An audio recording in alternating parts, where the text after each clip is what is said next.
ওই মেয়ে ফাইজলামি শুরু করছেন। বাসা যা খুলুম মানি আপনি আনছেন, আপনি এনে খুলে দেবেন। ভাই আমি আর খুলতে পারবো না, আমার সময় নাই। আপনি বাসায় যা খুলেন, আমার টাকা দেন, আমি ঠিক আছে।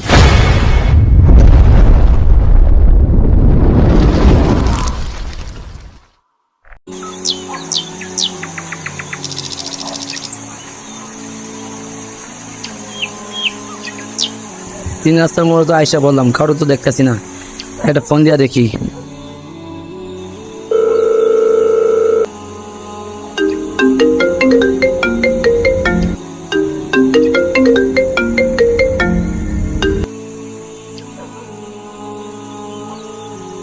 আসসালামু আলাইকুম। ওয়ালাইকুম সালাম। স্যার আপনার একটা পার্সেল ছিল, আপনি যে লোকেশন দিয়েছেন ওইখানে আমি আছি। এখন কোথায় আসবো? হ্যাঁ, আপনি ওইখানে আসছেন, এক কাজ করেন, আপনি বামে আছেন, বামে আইসে ডাইনে আর একটা মোড় আছে, ওইখানে আইসা দাঁড়ান, আমি আসতেছি। আচ্ছা ঠিক আছে স্যার, আমি আসছি।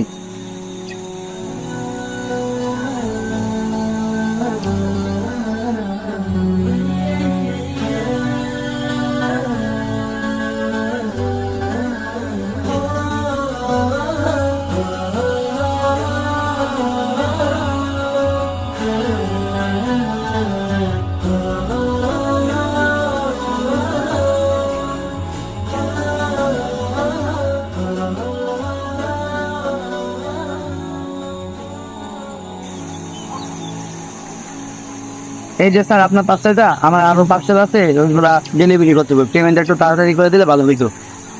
ভাই এত তারা কিছু পুরো টানছেন, খুলে দেখান ভিতরে কি আছে না আছে দেখি।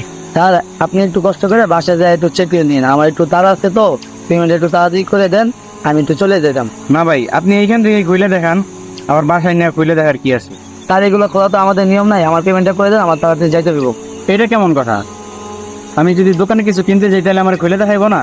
তাহলে আপনি কেন খুলে দেখাবেন না? স্যার ওইটা তো দোকান, এটা হচ্ছে অনলাইন। আমাদের কাছে আপনাদের কাছে প্রোডাক্ট পৌঁছে দেওয়া, খুলে দেওয়া না। ওই মেয়ে ফাইজলামি শুরু করছেন।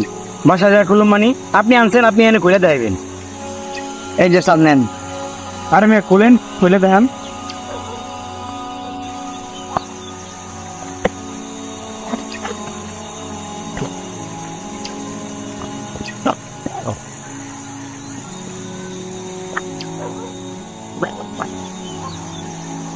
এই যে নেন। ওই মেয়ে মজা লন, খুলেন, প্রোডাক্ট বাইর করেন। খুলে নিচ্ছি তো। ওই মেয়ে ফাইজলামি শুরু করছেন। প্রোডাক্ট আনছেন, প্রোডাক্ট খুলে দেবেন না? ভাই আমি আর খুলতে পারবো না, আমার সময় নাই। আপনি বাসায় যা খুলেন, আমার টাকা দেন, আমি ঠিক আছে। আপনি আনছেন, আপনি খুলে দেবেন না? খুলে নিচ্ছি তো।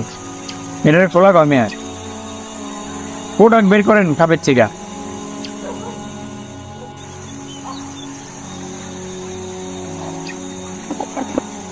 হাই রে, বক্সের ভিতর তো কিছু নেই।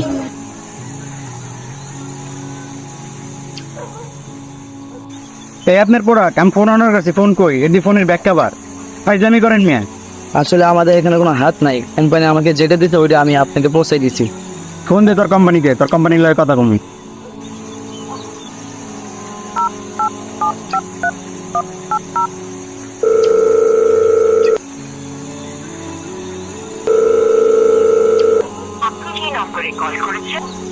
ভাই ফোন তো দরকার আছে না।